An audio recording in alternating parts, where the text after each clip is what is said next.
So, are you more of a pantser or a plotter or a hybrid, or has that changed from when you first wrote the bones of Desert Heist till now?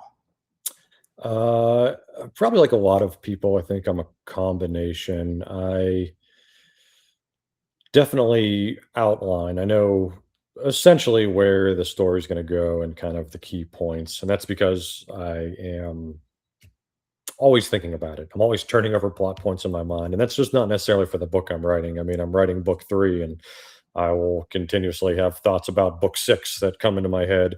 Then I jot those down, and I have a running list going so that I have a dozen or so books roughly outlined as to what I want them to look like.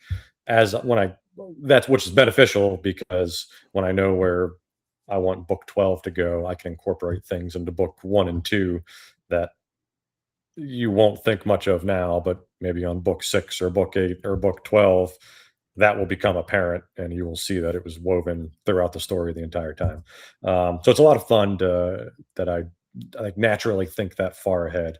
But what I do, I literally a loose outline. I mean, a single sentence about maybe what's occurring in this part of the story, and then I go in and I write. And so everything else in between, I don't do one of these long 15, 20,000 word outlines.